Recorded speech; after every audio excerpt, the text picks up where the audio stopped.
وَلَكُمْ فِيهَا مَا تَشْتَهِي أَنفُسُكُمْ وَلَكُمْ فِيهَا مَا تَدَّعُونَ نُزُلًا مِّنْ غَفُورٍ رَحِيمٍ. یہ مہمانی ہے غفور الرحیم رب کی طرف سے. جس کے بندے تم دنیا میں بن کے رہے، آج جنت میں تمہاری مہمانی تمہارا رب کر رہا ہے. وَمَنْ أَحْسَنُ قَوْلًا مِّمَّنْ دَعَا إِلَى اللَّهِ. اس سے اچھی بات کس کی ہو سکتی ہے جو اللہ کی طرف دعوت دے، جو لوگوں کو اللہ کی طرف بلائے. گویا سب سے اچھی بات اس کی ہے جو لوگوں کو اللہ سے جوڑتا ہے، جو لوگوں کو مختلف طریقوں سے اللہ کی طرف دعوت دیتا ہے، اللہ کے دین کی طرف، اللہ کی عبادت کی طرف، اللہ کی محبت کی طرف، اللہ کے خوف کی طرف، کہ لوگوں اللہ والے بن جاؤ. وَلَٰكِن كُونُوا رَبَّانِيِّينَ بِمَا كُنتُمْ تُعَلِّمُونَ الْكِتَابَ وَبِمَا كُنتُمْ تَدْرُسُونَ. لیکن تم ربانی بن جاؤ، رب والے بن جاؤ، کیونکہ تم کتاب پڑھتے تھے، پڑھاتے تھے. تو سب سے اچھی بات اس کی ہے جو لوگوں کو دین کی دعوت دے، اللہ کی طرف بلائے. وَعَمِلَ صَالِحًا، اور خود اچھے عمل کرے. وَقَالَ إِنَّنِي مِنَ الْمُسْلِمِينَ، اور وہ کہے کہ میں تو یقیناً مسلمان ہوں. تو کرنا کیا ہے؟ زبان اور دل سے اللہ کے رب ہونے کا اقرار کرنا ہے. یہ بڑا مختصر سا جملہ ہے، لیکن اس میں ہماری پوری زندگی آ جاتی ہے کہ ہم ہر حال میں اللہ ہی کے بندے بن کر جئیں گے. جو وہ کہے گا وہی کریں گے، جس سے وہ روکے گا اس سے رک جائیں گے. غلطی ہو گئی تو اسی کی طرف رجوع کریں گے، غفلت ہو گئی تو پھر اسی کی طرف جائیں گے، ہر حال میں اسی کو یاد رکھیں گے. ثم استقاموا، پھر اسی کے نام پر جم جائیں گے، اسی کی اطاعت کرتے رہیں گے، اس کی نافرمانی نہیں کریں گے، خیر پر قائم رہیں گے اور خیر کی طرف لوگوں کو بلائیں گے اور کسی شر میں مبتلا نہیں ہوں گے، اور دین کو خالص کر کے مرتے دم تک علم اور عمل کا ساتھ نہیں چھوڑیں گے. یہی استقامت ہوتی ہے کہ ظاہری طور پر بھی اور قلبی طور پر بھی ہم کسی طرح دین کو تبدیل نہیں کریں گے، اپنے دین کو نہیں چھوڑیں گے. تو ایسے لوگوں کے لیے پھر اللہ کی طرف سے خوشخبریاں ہیں. ایسے لوگوں کے لیے مشکل حالات میں فرشتے آ کے تسلیاں دیتے ہیں، اور دنیا میں بھی اور آخرت میں بھی. اور دنیا میں کیا ہوتا ہے کہ مشکل سے مشکل کام بھی ان کے لیے آسان ہو جاتا ہے، اور ان کے دلوں کے اندر ایک سکون اور قرار آ جاتا ہے. پھر کیا ہوا؟ اللہ ہے نا، یہ مشکل بھی گزر جائے گی.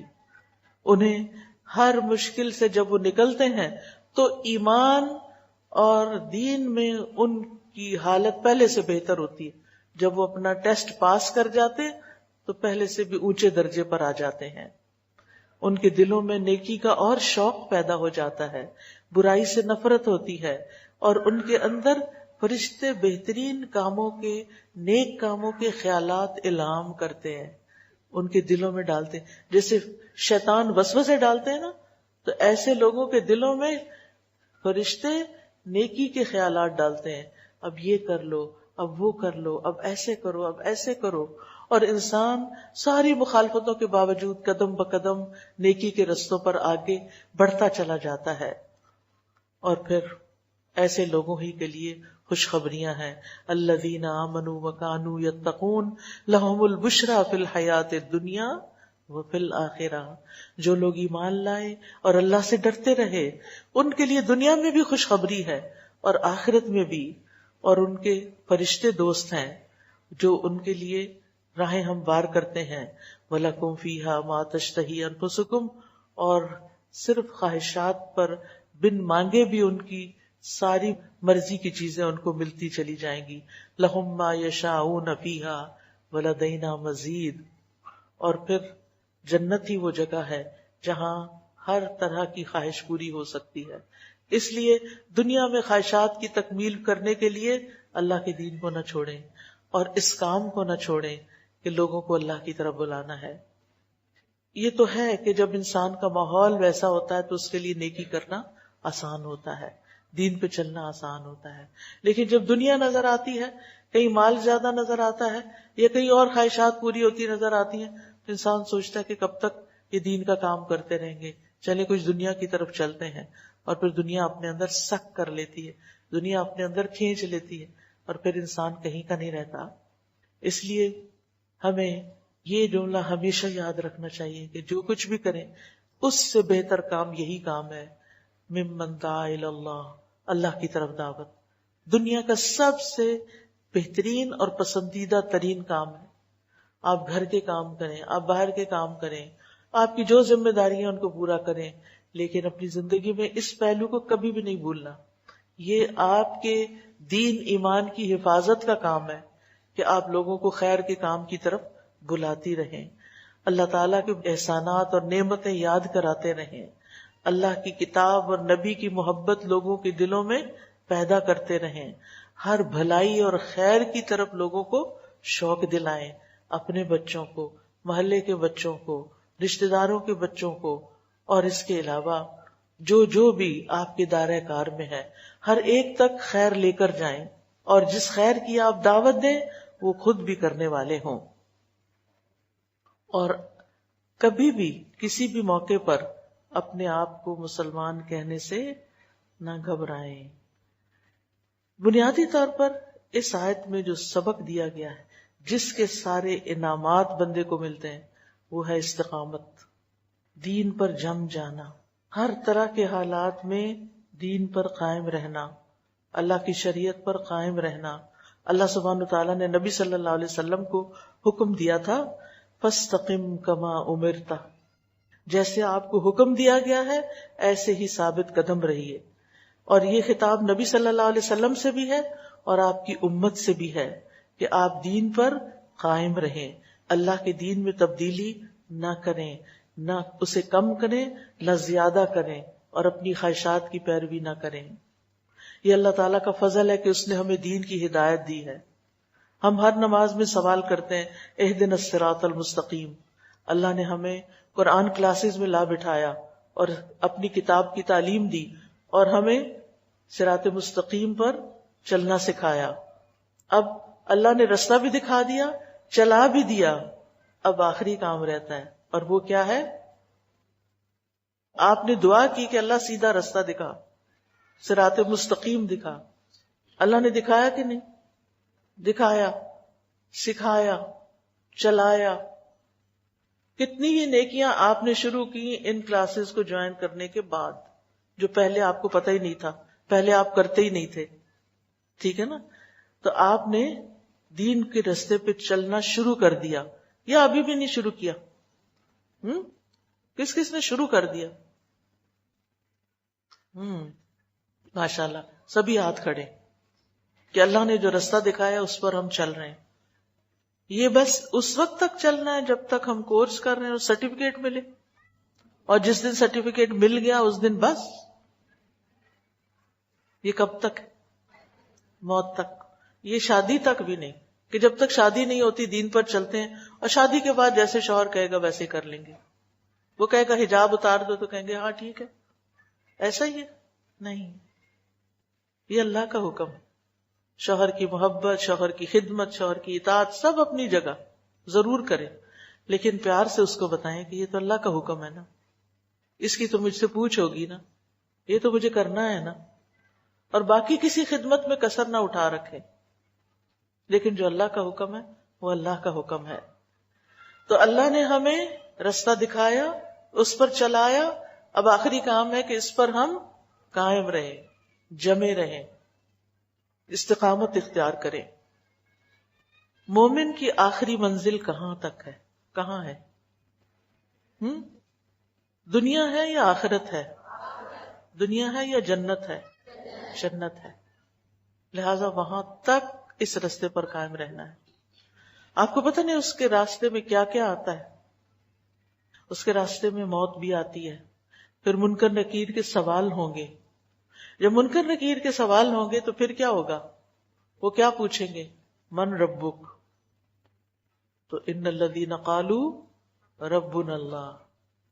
تو جنہوں نے کہا کہ اللہ ہمارا رب ہے، دنیا میں مان لیا وہ قبر میں بھی کیا کہیں گے؟ ربی اللہ، میرا رب تو اللہ ہے، انہیں کوئی مشکل نہیں ہوگی. جنہوں نے دنیا میں دین اسلام کو اپنا دین بنایا ان کے لیے وہاں کوئی مشکل نہیں. وہ جو پوچھیں گے ماں دینوں کا، تو آپ کیا کہیں گے؟